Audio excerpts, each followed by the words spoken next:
Tá, acho que a gravação já começou, então boa tarde a todos. Hoje acho que já é o oitavo encontro, né, do grupo aqui, né, e hoje a gente vai tentar encerrar, né, bom, encerrar entre aspas, né, a gente vai dar continuidade à leitura do livro Sociologia do Negro Brasileiro, do Clóvis Moura. Novamente quem está aqui para me ajudar vai ser o Juliano. Quer cumprimentar o pessoal, Juliano? Bom dia, pessoal. Acho que todos me conhecem já. Beleza, então. Eu acho que eu não tenho nenhum repasse assim para fazer, né? Por hora nada. Exceto que no próximo encontro a gente vai receber o Douglas Rodrigues Barros, né? Então, assim, fica o convite assim para vocês, né? Se quiserem também convidar colegas que também se interessem por esse tipo de discussão, né? Ele vai falar sobre o Anchilo Mbembe.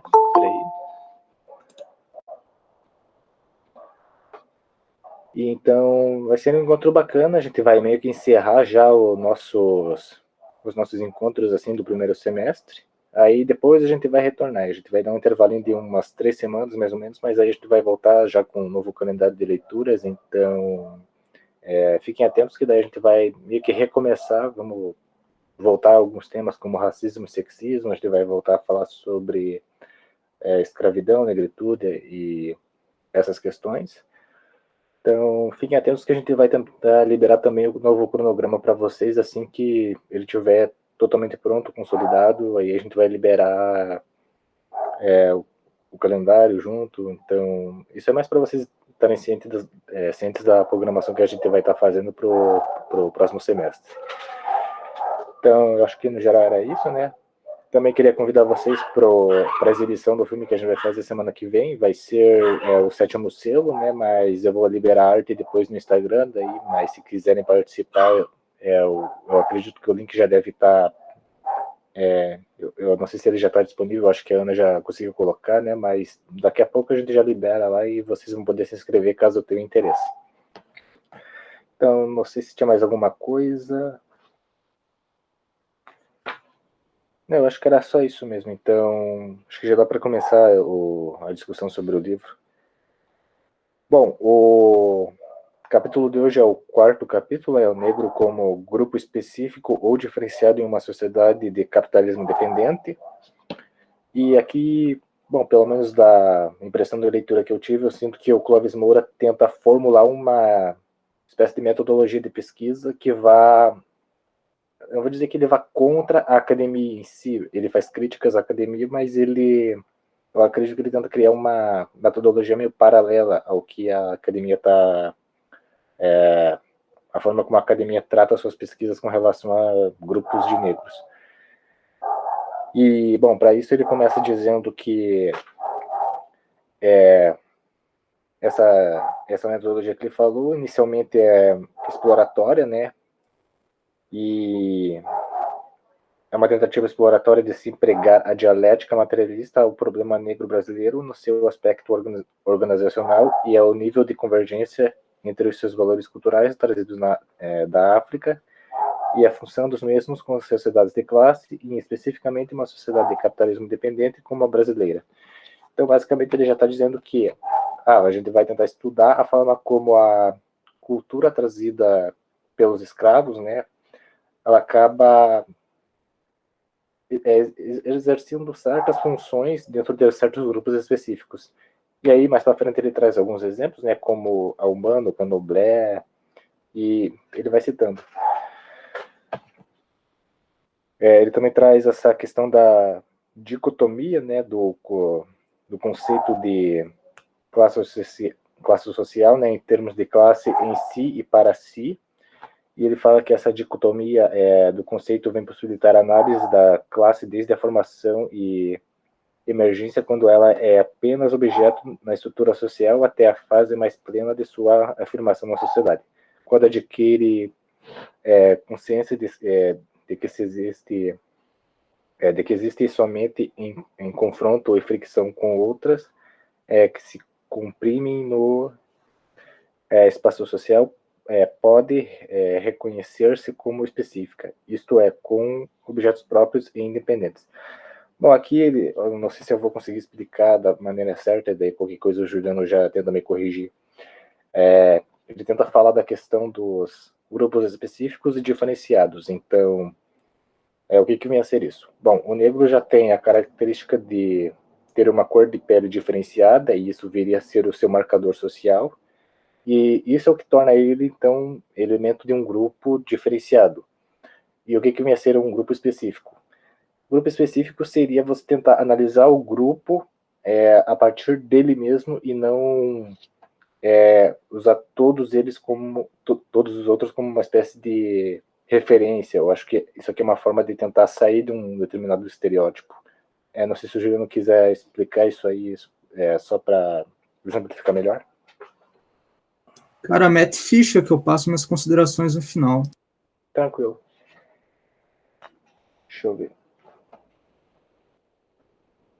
Bom, ele coloca também uma questão assim, ó, acho que é mais na 143, eu não sei, eu estou lendo aqui o livro físico, então no PDF de vocês deve estar diferente.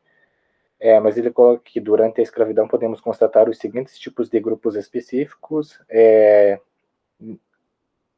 que viriam ser grupos de lazer, grupos religiosos, sociais, econômicos, de resistência armada, musicais, culturais e intercruzados. Então, basicamente, ele pega alguns elementos assim de resistência dos escravos e coloca como se fossem características de grupos específicos para, eu não vou dizer ir contra a escravidão em si, mas uma forma de tentarem manter a sua cultura e manter um pouco da sua identidade dentro de um sistema escravagista.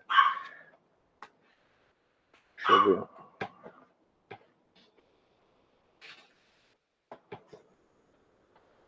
E, bom, ele faz essa análise também, mas ele também critica bastante a questão da forma de como a academia trata o negro naquele período. Eu não vou saber exatamente como, mas ele explica da seguinte maneira. Os sociólogos e antropólogos colocaram o tema do negro em uma mesa de necrotério e passaram a dissecá-lo como se ele fosse apenas um corpo morto a ser estudado nos seus mínimos detalhes para posterior diagnóstico de sua causa mortis. Então, o que vai ser isso? Acho que ele dá um outro exemplo, mas acho que é um exemplo mais da questão da biologia, né? Ele comenta que em dado momento os antropólogos começaram a usar o negro como se fosse um estereótipo específico de negro, como se fosse um exemplar de todos os outros. Então, ele critica a questão de ser usado uma espécie de estereótipo, então não sei como é que dá para dizer. Tá, eu já retorno nessa parte, deixa eu ver. Bom, ele também discute de novo essa questão dos grupos específicos e diferenciados, né? Mas ele sempre fala da questão de como esses grupos são vistos e como esses grupos se veem. Então, no caso, dentro de uma sociedade escravagista, ou a gente pode pensar até em questão dos dias de hoje, né? Uma pessoa branca vai enxergar as pessoas negras e vai tentar olhar para elas com um preconceito, um certo racismo, e vai tentar colocar eles sempre no mesmo balaio. Então, você é negro, você gosta de tal tipo de música. Você é negro, você tem que se vestir de tal, com tal roupa. E como é que os negros se veem? Não, os negros são indivíduos, então, lógico que alguns fazem parte de determinados grupos, mas eu acho que o que ele está implicando aqui é que a gente não pode estereotipar, porque dentro de determinados grupos, os indivíduos vão se ver como indivíduos, eles vão ter as suas próprias formas de interação, seus próprios papéis dentro desses grupos sociais. Eu não sei se o Juliano vai poder explicar, mas eu acredito que isso esteja um pouco ligado àquela questão que a Judith Butler trata em relatar a si mesma. Eu não sei se eu estou falando besteira, mas qualquer coisa depois me corrija.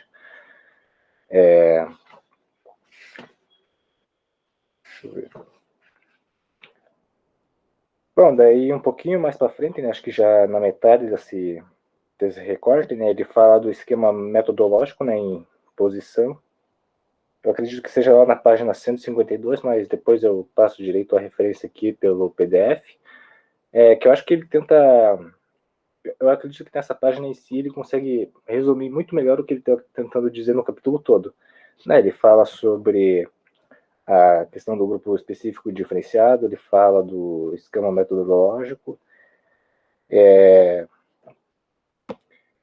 e tem um trecho aqui que eu faço questão de destacar, que é o seguinte: numa sociedade em que os elementos detentores do poder se julgam brancos e que defendem um processo de branqueamento progressivo e ilusório, o negro só poderá sobreviver social e culturalmente sem se marginalizar-se por completo, agrupando-se como se fez durante o tempo em que existiu a escravidão para defender a sua condição humana.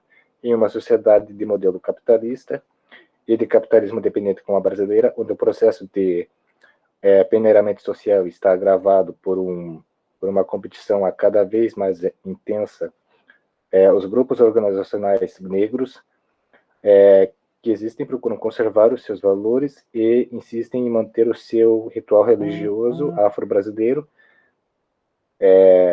a sua indumentária, os mores, e os valores das culturas africanas para se defenderem e se resguardarem do sistema compressor que tenta colocá-las sobre os mesmos status como já aconteceu entre as sociedades que possuem um modelo capitalista muito mais desenvolvido do que a nossa. Bom, daí aqui acho que ele tenta contrapor também um outro marxista, lá, não vou lembrar o nome, acho que um Skimori, alguma coisa assim. Tá, depois eu confiro o nome. Mas ele está basicamente colocando que determinados grupos específicos vão ter suas próprias táticas de manter a sua, eu não vou dizer essência ou polo de identidade, mas uma forma, eles vão manter uma prática de resistência contra a sociedade, a classe vigente, no caso.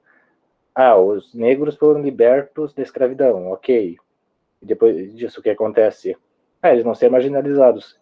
E as práticas culturais que eles mantiveram durante a escravidão e durante até hoje, né? Eles vão ter suas próprias formas de se diferenciar, mas vão manter a sua própria identidade e se contrapor, né? E eu acho que acho que o mais interessante aqui não é a gente pensar nas práticas de resistência, mas pensar também nas práticas eu acho que nos fenômenos de fricção que existem entre as práticas de resistência e também de repressão. Como, por exemplo, ele fala bastante sobre a questão da religiosidade, né? E, assim, a gente sabe que existe... oficialmente é sempre dito que a religião predominante no Brasil é a católica. E isso sempre acaba abrindo margem para existir um certo racismo, uma intolerância religiosa, e aí sempre vai ter aqueles comentários do tipo, essa religião é coisa de negro, de preto, não sei o quê, é uma religião pagã, não sei o que, esse negócio de Exu, de demônio. Então, são falas como essas que acabam, não vou dizer, não dá para dizer como é que acabam, acho que colocando as religiões de matriz africana, acabam sendo colocadas num patamar abaixo, como se fosse uma... qual que é o termo que ele tinha usado? Eu acho que é uma sub-ideologia, eu acho que é dessa forma que ele coloca.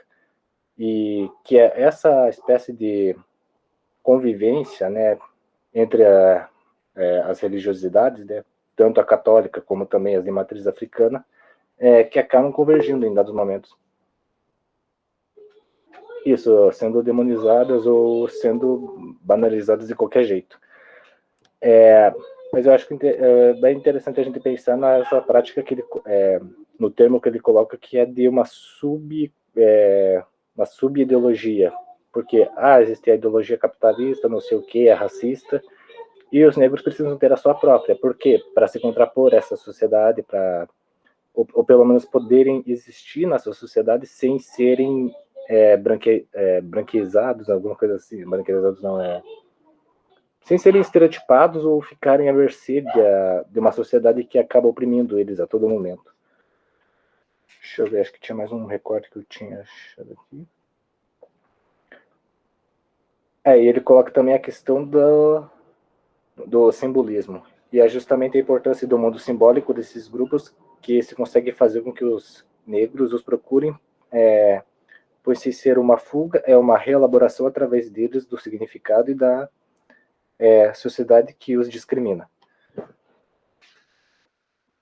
Eu acho que só tinha mais um pedaço que eu queria comentar, que é da parte dos grupos específicos versus a sociedade global, que é basicamente isso que eu já tinha comentado, né, sobre grupos que são minorias têm que se contrapor a uma sociedade com uma ideologia vigente que os reprime. E acho que tem... Tá, acho que esse trecho aqui que eu tinha separado.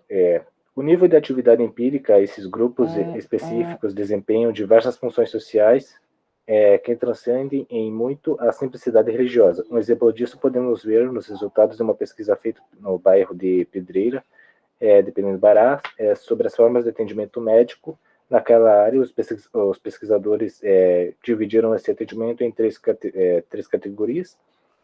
Ele coloca atendimento científico, paracientífico e pseudocientífico. Aqui, basicamente, ele está colocando a questão do papel que a religião tem na sociedade, né? Então, você tem as bezadeiras, você tem trabalhos, né, que algumas pessoas fazem para arrumar marido, para, não sei, para se livrar de alguma espécie de praga ou doença, que são aquelas oferendas, né? E lógico que essas práticas ocupam um certo lugar, né? Depois de um período, né? Lógico que vai haver ainda um certo racismo, mas com o tempo elas acabam sendo, eu não vou dizer mais aceitas, mas elas acabam interagindo melhor na sociedade, né? Não sei se esse é o termo certo. Mas elas acabam ocupando um determinado espaço para esses grupos específicos, né? E também é uma forma dos grupos específicos acabarem interagindo com a sociedade. Então não dá para dizer que vai existir sempre uma disputa, mas às vezes pode haver momentos meio harmônicos, assim. Não sei, posso estar romantizando essa fala aqui, ou talvez eu não tenha entendido direito. Mas nessa questão como é que é? Do atendimento científico, paracientífico e pseudocientífico, ele coloca que existia uma grande procura das pessoas aos terreiros para resolver essa questão de doenças ou alguma enfermidade. E ele coloca aqui que pelo menos 80% das pessoas que recorriam às práticas religiosas de matriz africana conseguiam ou ser curadas, né? E as outras 20% geralmente ou elas não prosseguiam todos esses procedimentos, né? Não sei se dá para dizer que é bênção ou trabalhos, ou então, como é que fala? Fazer a oferenda, né? Tranquilo, Juliana. E depois ele coloca também que algumas pessoas ou não acreditavam, então... mas é porque, assim, lógico que dentro desse sistema de crenças existiam o conhecimento das ervas, né? Então, as bezedeiras conheciam determinadas ervas que serviam para curar determinadas enfermidades. Então, esse conhecimento, né, das plantas, de determinadas ervas medicinais, acabavam influenciando no processo de cura. O que ele está colocando, então? Ele está colocando que, se é uma região que não tem médicos para todo mundo, algumas pessoas acabam sendo forçadas a recorrer aos terreiros. Mas essa pessoa não segue nenhuma religião de matriz africana nem nada. Não, ela vai lá, ela vai ser bem-vinda de qualquer jeito, né?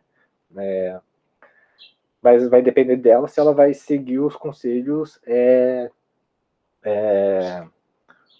não sei como é que fala, né? Do pai de santo, ou então da bezendeira, no caso.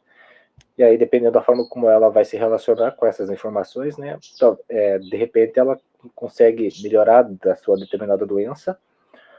E eu acho interessante que, assim, embora ele coloque que a maioria das pessoas acabava indo acabar recorrendo a essas práticas, algumas tentavam fazer isso na marginalidade, né? Por quê? Porque, isso aí é coisa de preto, então, sei lá, uma pessoa branca não vai querer ser vista fazendo determinados trabalhos. Então, ele coloca que, às vezes, as mesmas pessoas que têm um determinado preconceito, elas vão recorrer a essas práticas, só que não vão não vou anunciar de forma pública que, eu fui no terreiro de fulano de tal, quando eu estava com tal doença e melhorei, sabe? Por quê? Porque ela vai estar ciente que existe um racismo. Então acaba que essas formas de você tentar remediar suas doenças, né, acabavam sendo marginalizadas, principalmente quando você ia para um terreiro ou alguma coisa desse gênero. Então, mas ele coloca que pelo menos 80% das pessoas que tinham determinado problema, né, acabavam sendo curadas, mas ao mesmo tempo ele coloca que eu acho que dá para colocar que os serviços médicos, né, deviam ser bem escassos eu não sei se ele está falando, não sei exatamente de que região ele está falando, né, do Belém do Pará, né, então não vou ter certeza, né, mas eu acredito que talvez não seja de acesso livre, né, talvez o serviço não fosse de acesso a todos, né, então isso dificultava. Mas isso mostra como a religião de matriz africana ocupa um espaço, assim, dentro do simbólico, porque para alguns pode ser uma coisa demonizada, como a Mariana comentou, né? Mas para outros vai ser uma alternativa. Uma alternativa de você tentar remediar suas doenças, também ocupar um certo teor espiritual na sua vida, né? Algumas pessoas não seguem religião, mas as que seguem, às vezes, acabam se sentindo meio...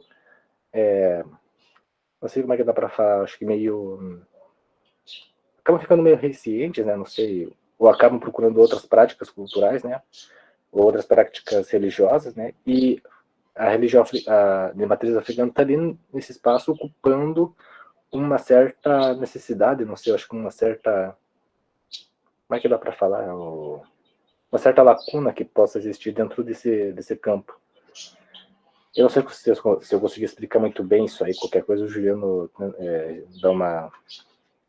dá um parecer melhor sobre isso. Bom, acho que era mais isso que eu tinha para falar, eu fiz esse comentário mais da primeira parte, né?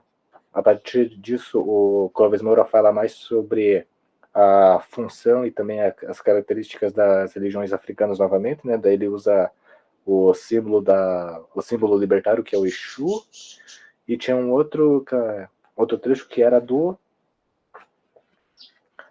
fatores de resistência. Qualquer coisa depois a gente discute esses aí melhor, mas acho que era mais isso que eu tinha para falar. Então, pode falar agora, Juliana. Tá. Só fui pegar um café. Então, eu acho que esse capítulo ele é bem explícito em relação àquilo que eu falei no primeiro encontro, da minha perspectiva de leitura sobre o Clóvis Moura, que é compreender a obra dele no interior do que é possível falar do que o Cedric Robson nomeou de marxismos negros, né? Eu acho que esse capítulo ele é bem explícito em torno daquilo que eu havia comentado no primeiro encontro, porque já a definição do Clóvis Moura de grupo específico e diferenciado é uma derivação de um termo marxiano, né? Quando falo um termo marxiano, quer dizer que é do Marx e do Engels. Quando eu falo marxista, é relacionado às correntes de pensamento que derivaram do marxianismo. Enfim, é uma diferenciação no campo de estudos marxistas importante. De classe em si para si, né? Ele vai puxar essa noção do Marx e do Engels para construir as duas categorias de análise da particularidade do negro brasileiro, né? E entre outras coisas, essa particularidade do negro brasileiro está, assim, associado aos seus fatores de resistência, né? Eu acho isso muito interessante, porque também eu havia comentado lá no primeiro encontro sobre um dos meus livros preferidos, a historiografia, que é Os Jacobinos Negros, né, que é um livro de 1938, de C.L.R. James. É o historiador que eu quero fazer meu mestrado em torno. Pensando essa historiografia das resistências. E o Clóvis Moura ele vai pensar várias etapas desses modos de resistência, né? Como que os grupos constroem redes de sociabilidade. A gente poderia usar esse termo porque essas redes de sociabilidade, elas estão, que a gente poderia colocar aí na longa duração, do Brasil colônia até, ou no modo que ele usa, do capitalismo escravocrata até o capitalismo dependente, né? Do século XVI ao XIX, a fonte de renda do Brasil é a escravidão, no pós-abolição é o capitalismo dependente, né? É você investir para ir para fora, mas nunca para desenvolver o próprio país, né? Isso tem uma definição aí de capitalismo dependente. Só que essas redes de sociabilidade, elas cruzam essas duas etapas históricas que o Clóvis Moura divide. Não que ele divide a história do Brasil, mas ele divide o modo que ele analisa a história do Brasil. E a gente poderia colocar vários exemplos, como o quilombo, né? As redes de sociabilidade e resistência no quilombismo, a capoeira, talvez a capoeira seja um dos mais explícitos, o samba, as religiões de matrizes afro, porque ele vai falar do Exu como um avatar da resistência. Isso é muito interessante, porque para o pessoal que é... Eu sou horrível com religião, Exu é do candomblé, mas, enfim, o fato é que o Exu tem uma carga negativa, né, quando a gente ouve falar, né? Por exemplo, o nome do meu gato é Exu, eu dei esse nome para ele. Mas no campo popular, Exu é relacionado com aquilo que não é um espírito de luz, né? Algo negativo. O Clóvis Moura demonstra não. O Exu é justamente a resistência, porque ele é colocado como um periférico na religiosidade. Isso é muito interessante, porque eu tenho amigos e amigas que trabalham com religião e eles não têm essa análise aí do Exu como um avatar da resistência. Então, o Clóvis Moura ele vai tentar pensar de forma sistemática por meio do materialismo dialético, ele vai falar isso, né? Só é possível pensar em grupo específico e diferenciado se for um corte metodológico materialista dialético. Ele é bem categórico nisso, desde o primeiro capítulo do livro, e ele vai montando a análise dele a partir desses fatores. Eu fiz anotações direto no livro, dessa vez eu não anotei no caderno, mas ele também vai falar de algo que a Lélia Gonzalez fala também, em certo sentido. Ele vai usar o termo traumatismo da escravidão, né? Como que os descendentes de escravizados e escravizadas vão conseguir contornar essa demanda, para usar um termo lá da psicanálise, essa demanda da escravidão no presente, né? Quais são os meios para isso?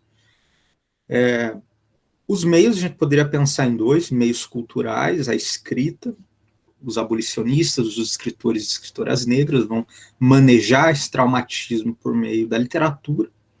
Então, o Deleuze, né, o filósofo francês, ele tem uma frase maravilhosa no livro Crítica e Clínica, que a literatura é uma saúde, né?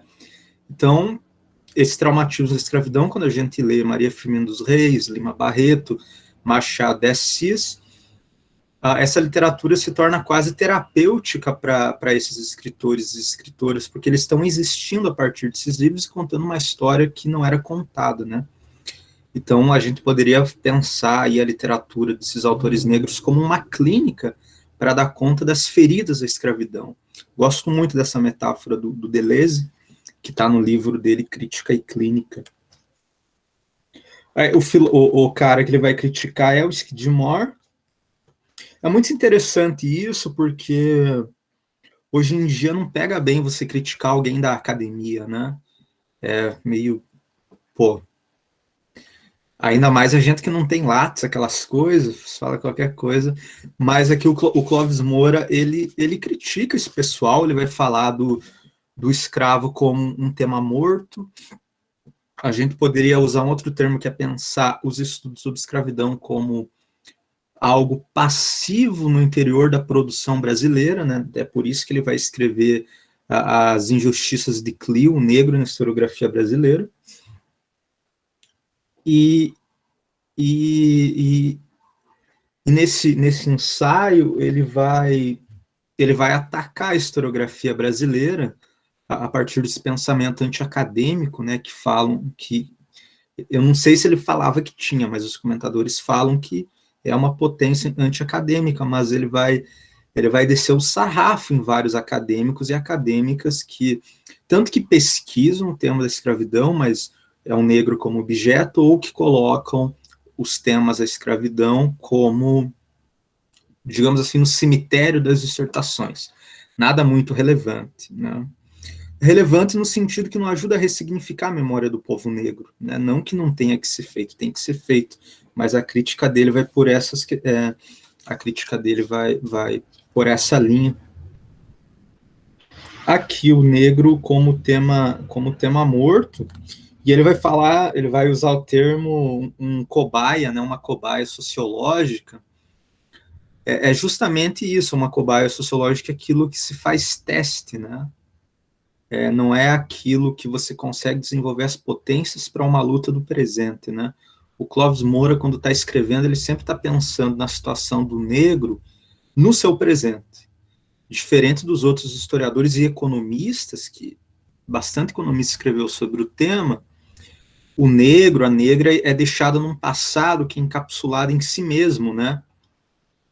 Num passado que já é morto, né? Que não tem muita relação com o presente. O Clóvis Moura, não. A gente poderia até pensar em uma certa dimensão do tempo, né? Como que o Clóvis Moura ele vai dinamizar as temporalidades para combater o presente, as injustiças do presente. Essa é uma coisa que me interessa, por quê? Porque quando você pega um historiador ali como C.L.R. James, ele não é vinculado a nenhuma universidade. Ele não está escrevendo. Quando o Michel. Todo mundo, acho que aqui é da história, né? Acho que todo mundo leu o Michel de Certeau. E o Michel de Certeau fala que o historiador ele escreve a partir de um lugar social, né? E esse lugar social vai colocar um complô, um conjunto de regras que vai orientar o método e os princípios deontológicos, ou seja, éticos e morais, da produção historiográfica, né?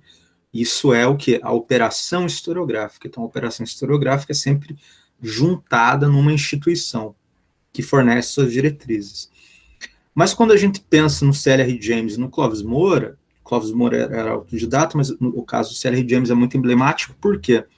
Quando ele vai escrever Os Jacobinos Negros, ele vai emprestar dinheiro de um amigo dele para ir para Paris para conseguir visitar os documentos. Ele não é vinculado a nenhuma universidade, o C.L.R. James, ele é vinculado ao pan-africanismo.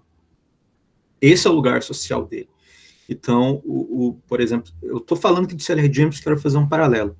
O C.L.R. James ele não está só preocupado em escrever a história, ele está preocupado em escrever a história, combater o colonialismo, combater o nazifascismo, o imperialismo e lutar contra o racismo ainda. Tem que caber tudo isso na escrita da história dele e na prática dele também. Não é apenas escrever a história como um campo acadêmico, mas sim como um campo de resistência. Por quê? Porque é a vida dele que está em jogo, né? Porque o colonialismo não é um tema do passado, mas é um tema que está cruzando o presente dele. Como o racismo não é um tema do passado para o Clóvis Moura, mas é um tema que está cruzando o presente dele e afetando ele, né? Então eu gosto de pensar também o modo que ele está analisando essas questões dentro dessa lógica, né? De uma lógica do tempo, de pensar a escrita da história de maneira, como colocam hoje em dia, indisciplinada, né? Se esse negro morto da historiografia oficial, da historiografia disciplinada não serve, o que Clóvis Moura e tantos outros têm que fazer é o quê? É indisciplinar a história. É indisciplinar o passado, porque a disciplina é que exclui todos esses temas, né? Então tem que fazer uma indisciplinarização sistemática. O Clóvis Moura faz isso por meio da minha chave de leitura, vocês podem discordar, do marxismo negro. Eu acho que é um pouco essa pegada metodológica dele aqui. Só vou pegar aqui algumas... A gente falou de grupo específico e diferenciado, né? O Alexandre falou, o grupo diferenciado é aquele grupo que é estigmatizado. Isso é muito interessante. Eu acho essa diferenciação muito útil para uma penca de coisas. Por exemplo, vamos pegar, a gente poderia pensar em várias coisas, deixa eu ver. Pessoas, vamos pensar algo mais próximo, um grupo de pessoas negras, já para ficar dentro do escopo do Clóvis Moura. Um grupo de pessoas negras tem é estigmatizado no imaginário social, né? A gente sabe disso, olha lá um neguinho passando, vou cruzar a rua, o mito do negro estuprador que cruza desde o nascimento de uma nação até a Angela Davis escreve sobre isso, enfim. Um grupo diferenciado a esse grupo estigmatizado, que já vem... um outro exemplo que a gente pode pensar são as paradas policiais, né? Como que funciona uma parada policial, que no direito é chamada de uma parada pretexto? O policial, ele está na imaginação dele que certa pessoa tem o perfil de alguém que poderia ser criminoso. Então, uma parada policial, ela funciona primeiro na mente do policial. Né? E, normalmente, quem que é o criminoso? É o negro, é o favelado, é o periférico, é o pobre. Então, essas pessoas, via de regra, vão ser paradas mais vezes. Né? Essas pessoas fazem parte de um grupo diferenciado, porque são estigmatizados. E não é eles que criam esses estigmas, né? Você já recebe esses estigmas socialmente, né? Não tem como desviar. Você usou a Butler em que sentido, Alexandre? Que eu tinha lembrado daquele título lá de um livro dela lá, que você tinha comentado uma Nas vez, que guerras, era Relatar a Si Mesmo. relatar a si mesmo, crítica da violência ética, né? Isso. Eu acho esse livro difícil dela, mas ela vai defender que somos sujeitos autonarrativos, né? A gente existe enquanto sujeito porque a gente tem uma capacidade de narrar a si mesmo. E quando a gente narra a si mesmo, fala sobre si, esse falar sobre si é sempre uma interpelação também, né? Porque nunca... e também a gente não gosta muito de ouvir os outros falarem sobre a gente, porque de algum modo isso interfere na nossa subjetividade, porque a subjetividade, em algum sentido, é resguardada pelo campo da linguagem. Enfim, mas ela vai pelo Adorno, pelo Nietzsche, ela vai criticar a visão moralista do Nietzsche, da moral do rebanho, ela vai pensar a moral um pouco mais ativamente, não vou usar o termo positivamente, porque seria anti-nietzschiano, e ela, como um pouco nietzschiana, se ela for ver esse vídeo, não vai ficar legal. Mas, enfim, um grupo diferenciado, esse grupo estigmatizado, né? O Attila Mbembe tem uma frase muito... ele tem um livro que é Políticas da Inimizade, que ele vai falar que o negro, ele foi construído no imaginário europeu como como um sujeito infantil, né? Então, o Attila Mbembe fala, quando se conversa com uma pessoa negra, você tende a usar certas gírias, né? Pensando que, né, só porque a pessoa é negra, ela, pô, mano, né? Enfim, já passei por isso no médico. Você chega lá, você nem conhece o cara, ele senta aí, meu negão, como se tivesse intimidade, né? Mas, enfim, é um grupo sempre estigmatizado, né? E o grupo específico é aquele grupo que consegue ressignificar várias coisas e fazer... Em última análise, aquele grupo que consegue resistir, consegue criar um espaço, né? Eu não vou falar ressignificar estigmas que, sei lá, mas que consegue manejar esses estigmas, esses signos sociais e devolver contra a sociedade, né? É transformar essas ideias tortas no papo reto, né? Usando aí um linguajar do hip hop, mas o grupo específico é esse que consegue manejar todas essas questões e consegue se impor, né? A gente pode pensar exemplos, quando eu falo em grupo específico, pode ser relacionado também só a um sujeito, né? Não necessariamente um grupo, né? Poderia pensar algo como por que várias meninas negras alisam o cabelo na adolescência ou no ensino fundamental, né?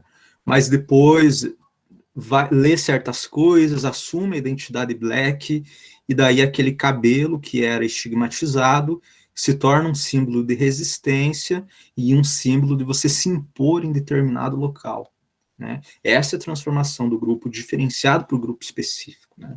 Enfim, dá para pensar infinitos exemplos em relação a isso. Eu acho que o Clóvis Moura é muito feliz nessa definição. Deixa eu ver mais minhas anotações aqui. Pô, esse termo dele eu gosto muito, forças desintegrativas. Tem um outro bom, mas esse... Ó, ele define bem aqui, ó, o que é um grupo... O que é um grupo específico? É um grupo que consegue construir uma cultura de resistência à sua situação social. Página 153, né? É criar essa cultura de resistência. E essa questão, acho que o Alexandre falou do negro naturalizado, né? Ou do... A gente já falou sobre isso também várias vezes, que você tem um episódio da série Atlanta, né? Só porque a pessoa é negra tem que gostar disso, só porque a pessoa é polonesa tem que gostar daquilo, como se tivesse que aderir a todo o pacote cultural de certo grupo, né? Essa é aquela questão que a Lélia Gonzalez vai falar por meio do Aristóteles do lugar natural do negro. Deixa eu ver se tem mais anotações. Se alguém tiver pergunta, pode fazer. A gente pode fazer essa mais conversada. Questões?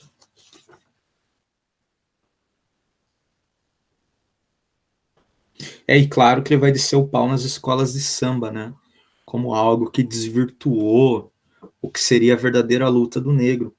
Vamos pensar que o Clóvis Moura está escrevendo esse livro no pico da indústria cultural, quando todas as redes, as grandes emissoras no Brasil estão se firmando, né?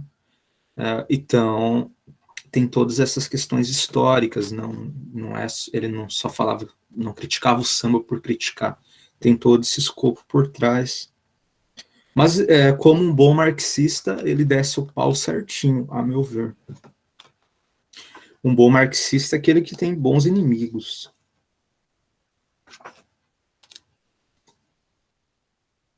Eu acho que são isso minhas considerações, Alexandre.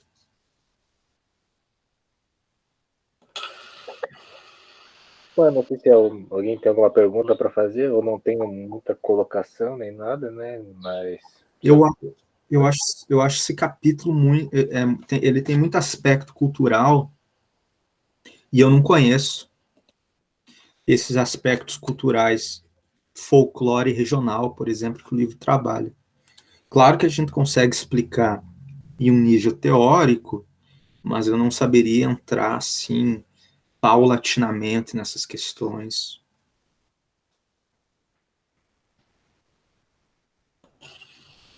Bom, a gente pode fazer o seguinte, então. Não sei se a gente pode falar. Não sei se o Juliano já chegou a ler o livro inteiro, né? Pelo menos daquela segunda parte do A Dinâmica Negra e Racismo Branco. Não sei se chegou a ler essa segunda parte. Só para a gente ganhar um pouquinho de tempo, né? E comentar um pouquinho mais do que o livro aborda, né? Só para não deixar esse encontro muito curto. Mas aí, se o pessoal quiser falar alguma coisa, podem se inscrever no chat ou só levantar a mão, pessoal. Eu acho que tem assim, anotações sobre esse capítulo. A Luana levantou a mão. Pode falar, Luana. Eu queria fazer só uma observação mesmo da leitura.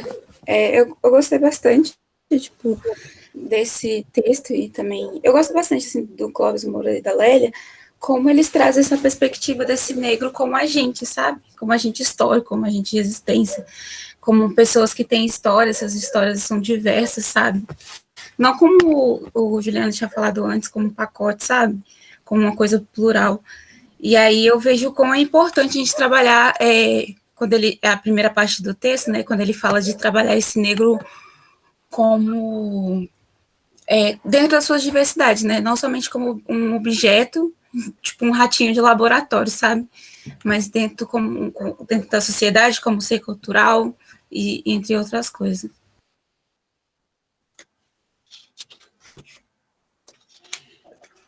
Pode falar, Ana. Eu só queria aproveitar, pegando que o Juliano citou a questão do samba, do carnaval, essa questão mais cultural da crítica dele. E eu lembrei de alguma, né, pegando essa questão que o Moura coloca sobre como o carnaval era né, em seu início, uma forma do morro descer, digamos, e fazer a sua festa, no sentido dessa vez não é ele que está sendo oprimido, a festa é dele. E de como hoje, se a gente for pensar qual é a figura principal do carnaval atual, você tem, né, se a gente pensar numa imagem na cabeça, provavelmente vai vir uma passista, a única que realmente samba ali no meio, na maioria das vezes. É uma passista, geralmente branca, besuntada em bronzer, para ficar o mais escura possível, para ser tida como então a mulata bonita que está na frente daquela festa. E aí você perde completamente essa questão dessa resistência negra ali no meio, até porque talvez você se lembre que alguns anos atrás, aí, quando a gente ainda teve carnaval, que surgiram muitas fotos de um cordão branco atrás dos trio elétricos, assim, separados do resto das pessoas, como se fosse ali um camarote no meio da rua. E aí dá para ver claramente, assim, nas imagens aéreas, né, aquele cordão branco, classe média, que pagou ingresso, né, atrás. E do lado você tem as pessoas, né, negras em sua maioria ali, que você poderia ter ali como pessoas mais o povo, digamos. Eu estava lembrando dessas imagens. Eu estava pensando em comentar sobre isso, e acabei fazendo meu comentário, então, ao contrário, já que o Juliano tinha falado disso do carnaval. Mas, primeiramente, eu também estava lembrando a Rafa, aqui, que é minha colega de turma, vai lembrar que ontem a gente estava com a professora Janaína falando sobre memória. E ela tinha passado para a gente um texto do Pollack, que ele diz que uma das funções essenciais da memória, da preservação de uma memória, nesse caso, uma memória social do negro, é manter uma coesão interna e defender as fronteiras daquilo que um grupo tem em comum. Nesse caso que a gente está falando desses grupos específicos, né? E aí você tem essa questão da religião e tudo mais, e o Clóvis Moura, ele critica o fato de especialmente as religiões serem tratadas apenas no sentido do sincretismo.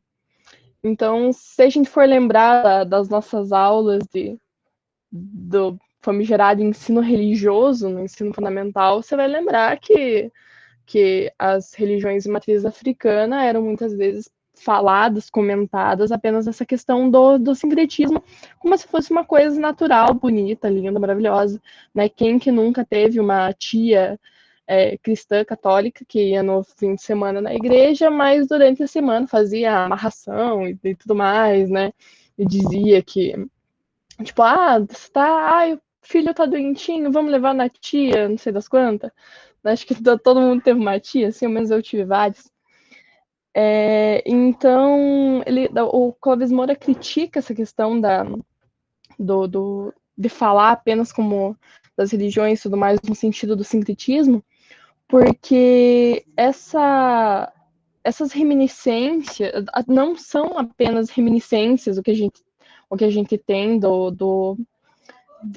de matriz africana hoje, porque eles são, na verdade, formam lugares de memória e de resistência para manter pela memória a coesão dentro de um grupo específico.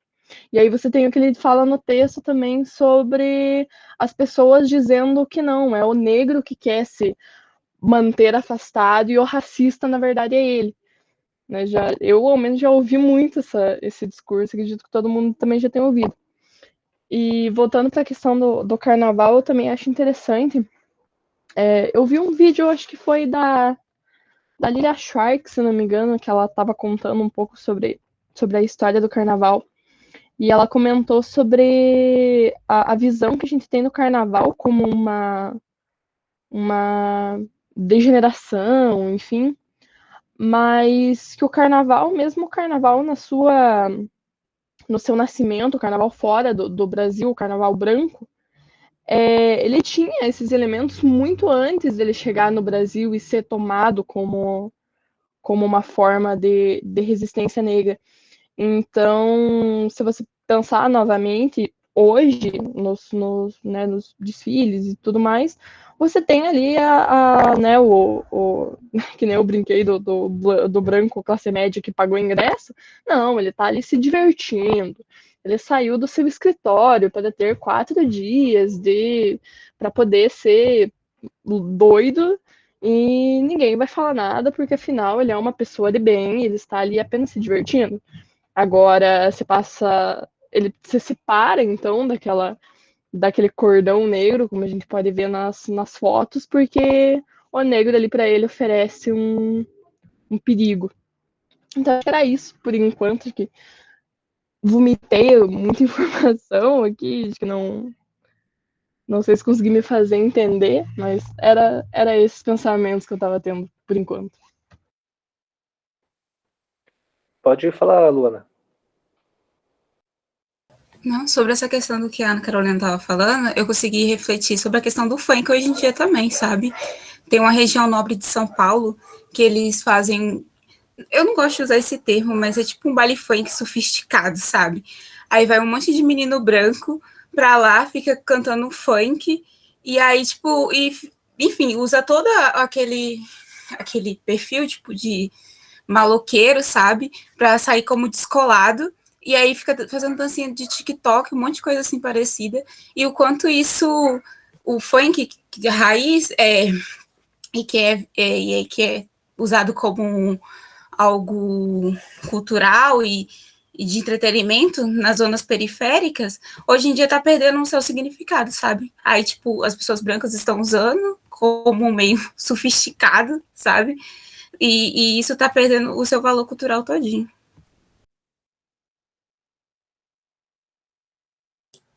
Eu tenho uma colocação, dá para ouvir? Eu não sei se está chovendo ou a sopa que está fervendo. Sem querer rimou ainda. Tempo atrás eu fiz um curso na Batenco, né, que é uma produtora de música. Inclusive a primeira aula foi com o irmão do Emicida, com o Fiote. Mas teve uma aula chamada Os Condenados da Festa. Tem no YouTube, coloca lá Os Condenados da Festa, que é sobre a situação do funk hoje, mas o cara pega o título do Fanon, né, do Franz Fanon, Os Condenados da Terra, e vai transmutar para o Condenados da Festa. E ele vai analisar o funk como um problema sociológico, né? Como que o funk, enquanto uma cultura negra, que normalmente ocorre em lugares periféricos, né? Pensando no funk como um lazer, como algo também terapêutico, como passatempo, né? Enfim, nas favelas, periferias e tal, pensando nesses cenários, não nesse funk gourmet aí, esse funk gourmetizado aí das regiões nobres, que normalmente é um monte de piazinho, né, branquinho lá, e querendo a Glock, né? Porque isso aparece em propaganda de TikTok. Tem um negócio do TikTok, eu não sei se vocês viram agora, eles estão colocando, tipo, controle de televisão na cintura, sabe, telefone, eu vi um que a menina colocou um gato, sabe, uma menina branca colocou um gato, aí ficou dançando, fazendo, tipo, um estereótipo de arma, sabe, fazendo dancinha e tal. Só que aí entra a problemática, né? Porque muitas pessoas dão até like quando vê uma pessoa branca fazendo isso, só que aí na periferia, quando a polícia chega com a repressão total, as pessoas legitimam isso, né? E aí eu vejo, tipo assim, será que essas pessoas brancas também Não querendo, tipo, romantizar a questão do tráfico e nem nada, porque é um problema social muito grave, muito grande na nossa sociedade, mas será que se as pessoas brancas de região nobre estivessem na mesma posição das pessoas pretas periféricas, eu acredito que elas fariam a mesma coisa, sabe? Os meninos fariam a mesma coisa, porque tem toda uma construção ali relacionada ao poder, relacionado ao prestígio que tem naquele meio, a questão do tráfico, sabe? E aí os meninos mais novos acabam vendo aquilo e entrando na criminalidade e tal. E sem falar que tem o fator da pobreza, a pobreza também. Sim. Já comento isso, só para mim não perder o fio da meada, porque eu estou meio avulso.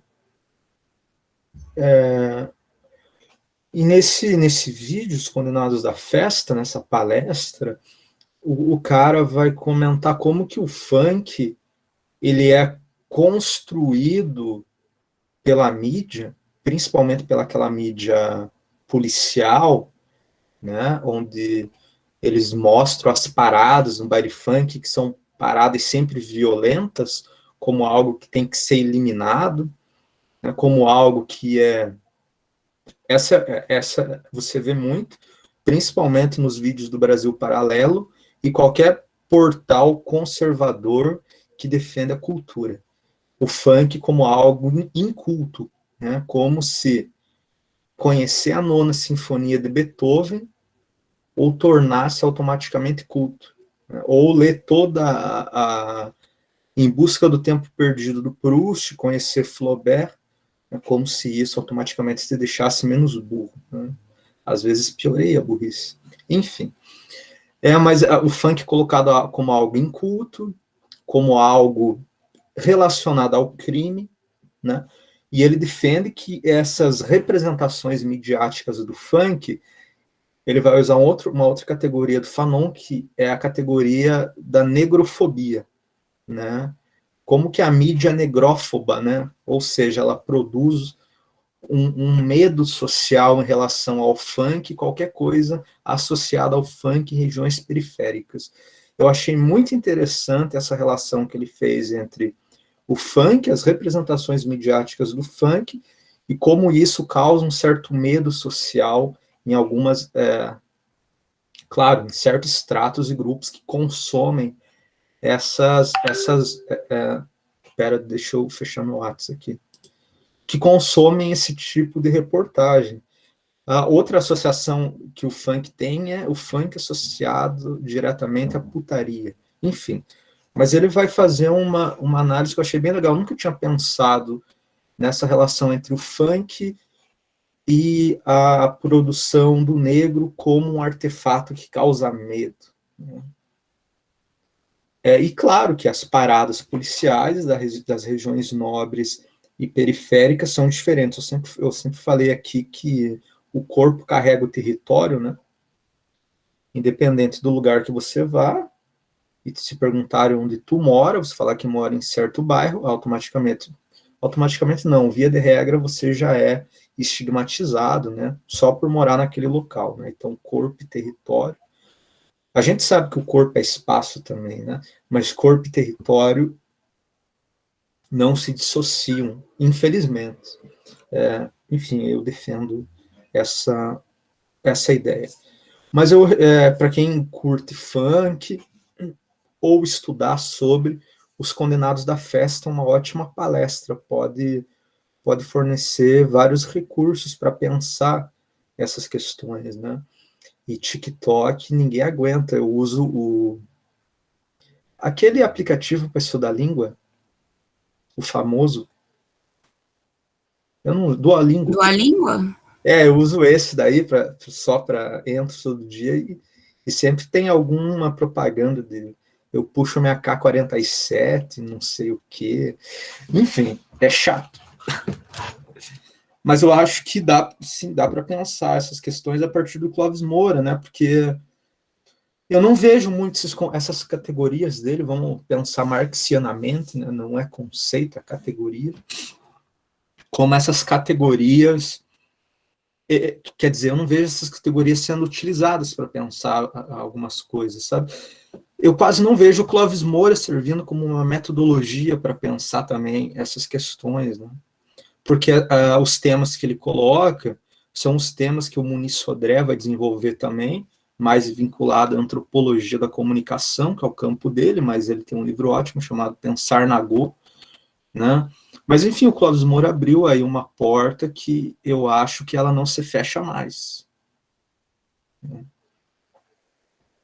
Mais colocações? Alguém tem mais alguma questão, pessoal? Não sei. Qualquer coisa daí, se o Juliano tiver mais alguma anotação, assim, da outra metade do livro, daí só para colocar aí na mesa, só para a gente tentar finalizar o livro, não deixar meio que a leitura pela metade, sabe? Só para a gente já, também para quem não leu ali o restante do livro ainda ter alguma ideia, né, do que vai encontrar, né? Sim. Bem, nos próximos capítulos, né? Bem, primeiro a gente pode pensar o livro de modo sistemático, né? Eu falei no primeiro encontro que esse livro é uma síntese do pensamento do Clóvis Moura, ou seja, todos os 30 anos de estudo e militância e todas as preocupações que ele mobilizou nessa jornada, nessa trajetória, estão escritas nesse livro, né? Claro que não tem como ele aprofundar muito em cada parte, porque, embora as partes tenham aproximações, elas trabalham com temáticas um pouco diferentes, né? Mas ele desenvolve isso em outros livros. Então, primeiro ponto, esse livro é uma síntese do pensamento do Clóvis Moura. Eu acho que esse é um ponto importante. Primeiro, esse é um dos poucos livros esse é um dos poucos livros do Clóvis Moura editado por uma grande editora.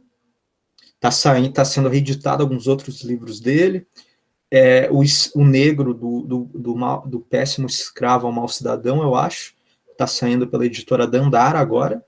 A editora Dandara vai lançar outros livros do Clóvis Moura, mas uma grande editora como a Editora Perspectiva é a única que tem um livro do Clóvis Moura publicado. Os outros estão todos fora da edição. Para mim não ficar de má fé, saiu pela Companhia das Letras, faz um tempo, posso estar enganado, o dicionário que o Clóvis Moura escreveu sobre a escravidão. Acho que é meio caro esse dicionário, mas foi o último investimento heurístico do Clóvis Moura, né? Mas, enfim, espero que seja reeditado.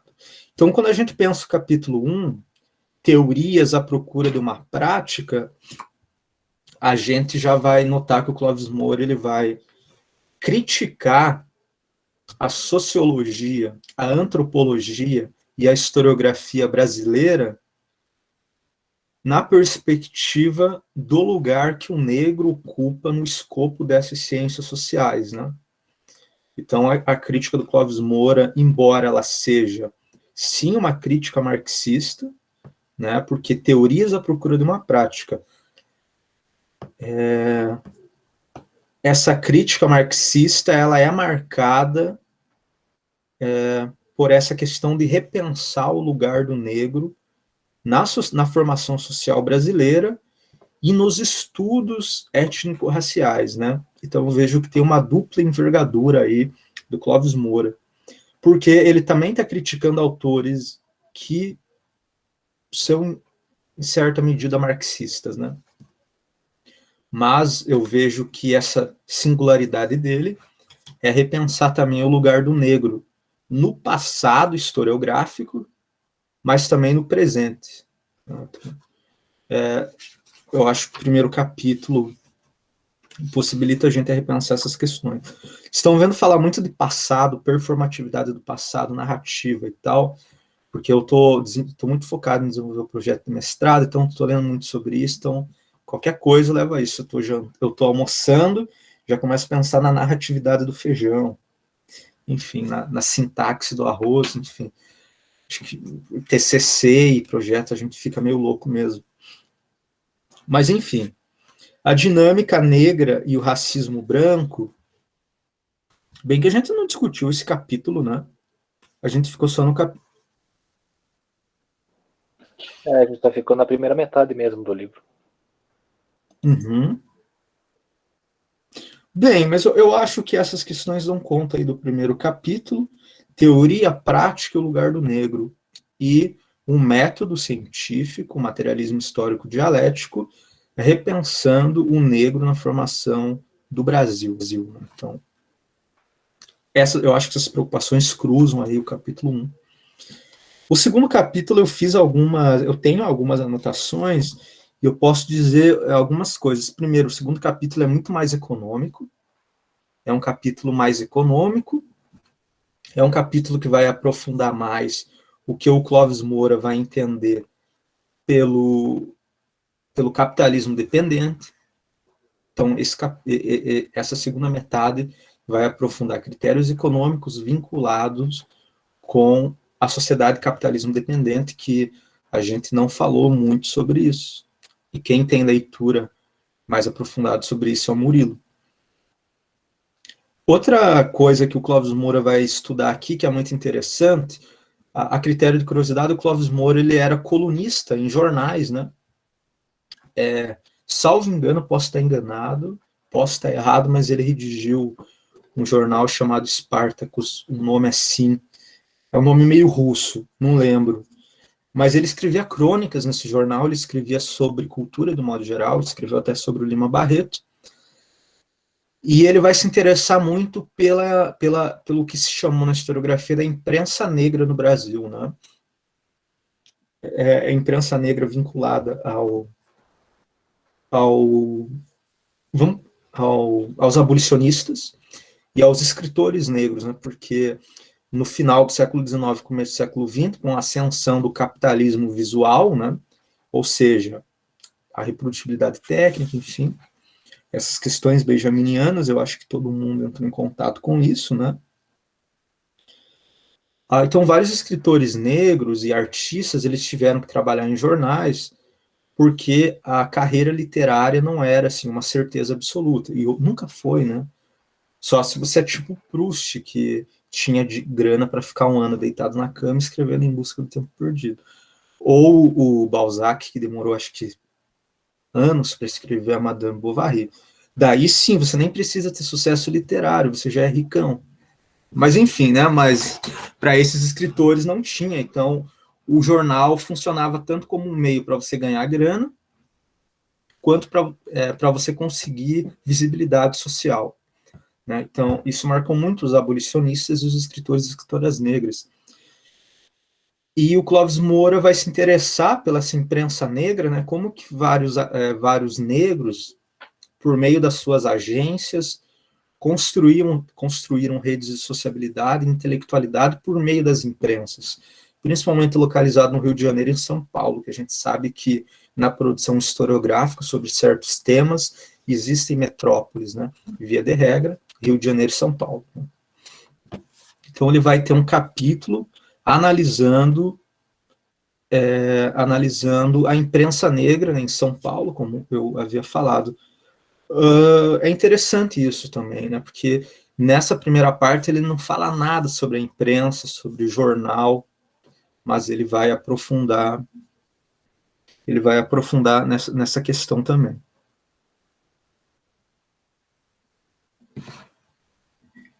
Eu acho que é isso, Alexandre.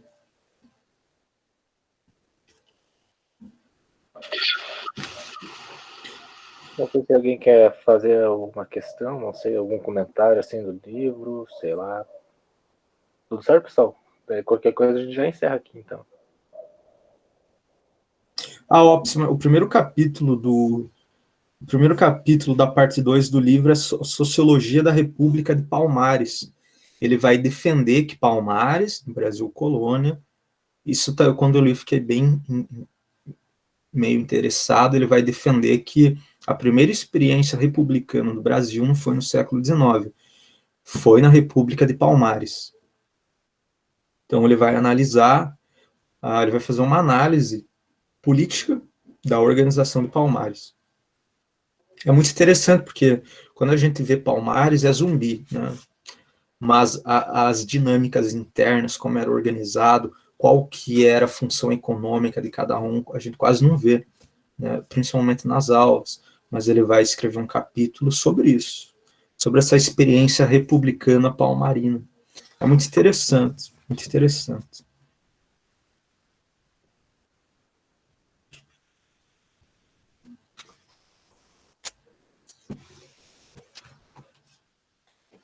É isso por mim, Lê.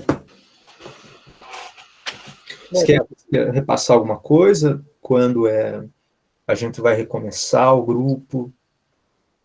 Então, a gente vai recomeçar, acho que lá pelo dia. Deixa eu ver, é que agora eu tô sem o calendário aqui. É agosto, né? É agosto daí. Tá. Deixa eu ver. Acredito lá pelo dia 12, mais ou menos, mas a gente vai avisar nas redes, então é só vocês ficarem de olho. Mas antes da gente fazer essa pausa, a gente vai receber o Douglas, né? Não sei se o Juliano quer falar um pouco sobre quem é o Douglas, só para situar o pessoal. Não sei se falei do Douglas, né? Não sei. Mas o Douglas, ele é um filósofo, ele é hegeliano, ele fez o mestrado sobre Lukács, sobre o jovem Lukács, leitor de Dostoiévski, o romancista russo lá, e ele fez o doutorado sobre o conceito de trabalho na filosofia do Hegel, né? E ele tem dado alguns cursos sobre, por exemplo, sobre o Fanon no Espaço Cult, alguns cursos sobre Hegel, e também ele está ministrando um curso sobre o pensamento do Attilio Bembe na revista Cult. Né? Eu recomendo o glossário Fanon, que ele publicou na revista Cult. Ele foi co-orientado pelo Vladimir Safatli, que, a meu ver, é um dos maiores intelectuais aí do Brasil. Outro hegeliano, meio lacaniano. E o Douglas é interessante porque ele já publicou 2 livros, né? Lugar de Negro e Lugar de Branco, Esboço para uma Crítica à Metafísica Racial, e um outro livro chamado Racismo. E ele vai analisar essas questões a partir da filosofia. Isso é muito legal porque, via de regra, você não vê um trabalho em filosofia sobre, sei lá, o racismo em Kant, na teoria do belo do Kant, o negro na filosofia do David Hume, sei lá, a questão da escravidão no pensamento econômico do John Locke. Você não vê muitas essas questões em filosofia. Eu vi que recentemente saiu um trabalho sobre o Exu, o lugar do Exu na filosofia. Mas, enfim, a regra não é esses temas na filosofia, né? A regra é estudar a dor, enfim, não que não seja importante, é fundamental, sei lá. Qualquer filósofo vale a pena, tem seu grau de dificuldade. Mas esses temas são meio atípicos na filosofia. E o Douglas está fazendo um esforço aí, pensando essas questões a partir da filosofia. Ele é um cara muito legal, muito esforçado, veio da periferia, fez mestrado, doutorado, e gosto muito dele. E podem esperar muita qualidade. Recomendo muito, Douglas, é uma inspiração. E a conversa, não vai, eu acho que vai ser uma conversa sobre Attilio Bembe, que é um historiador camaronês, que escreveu lá o meu livro preferido dele é o Crítica da Razão Negra, mas ele escreveu Políticas da Inimizade, ficou conhecido pelo termo necropolítica, que é um termo muito criticável, não é um conceito band-aid que serve para tudo, mas é um autor que tem visibilidade aí no cenário contemporâneo, e ter aí o privilégio de ouvir sobre esse autor por meio de um outro cara que é fera, é muito legal, enfim. É isso aí, então, pessoal. Então, não percam o próximo encontro que a gente vai fazer, vai ser dia 22, né, que está agendado. Então, vai ser muito bacana. Então, a gente espera que vocês compareçam, assim, convidem colegas de vocês que possam se interessar, tá? Convidem professores, colegas, não sei, chamem quem quiser. Então, se quiserem também podem, sei lá, pesquisar um pouco sobre o Douglas ou então sobre o Attilio Bembe também, caso vocês queiram fazer alguma questão para ele, né? Acho que isso pode ser bacana, vai agradecer bastante a nossa conversa. E acho que no geral é isso. Então, só tenho a agradecer aí pelo pessoal ter comparecido hoje, né? Eu sei que a gente tá meio desfalcado, né? Também eu tô mandando algumas informações muito em cima da hora, né? Então, isso pode comprometer o pessoal que quer participar, né? Mas a gente já está praticamente encerrando, né, esse primeiro semestre, então Para o próximo, daí a gente já vai estar mais sistematizado, a gente vai mandar as coisas mais adiantadas para vocês. E também eu queria agradecer vocês por estarem sempre participando aí, o Juliano por estar me ajudando, também a Ana, a Rafa, eu agradeço aí a Luana e também o pessoal que sempre participa aí com a gente, né? Então. Eu espero que a gente dê conta mesmo no próximo semestre, porque tá foda, tá complicado, cara, muita coisa, ainda mais estágio, enfim. Uhum. Mas a gente já está fazendo o cronograma, né, e todo o planejamento para a gente não se sobrecarregar, né? Então, acho que agora que a gente já fez esse primeiro, né, a gente já entendeu mais ou menos como é que dá para articular as coisas, né? Então, acho que agora a gente já vai estar mais preparado, né? A questão mesmo é pensar nas provas e trabalho da universidade, né? Daí isso aí pode acabar sobrecarregando um pouco a gente. Mas acho que vai dar certo, né? Não sei, eu tô tentando ter esperança, não, mas sei lá, sem ser muito. A esperança prolonga o sofrimento, cara. Tá, e é com essa frase aí do Juliano que a gente vai encerrar hoje, então, muito Tenho obrigado. esperança e fé na vida. Tá, então, valeu aí, gente, até mais, até a próxima. Os certificados agora desses últimos encontros vão ser enviados, acho que após o encontro com Douglas, então fiquem tranquilos, tá? Então, até mais, pessoal. Tchau, tchau. Valeu pela presença. Encerrar aqui a gravação. Encerra. Encerrou?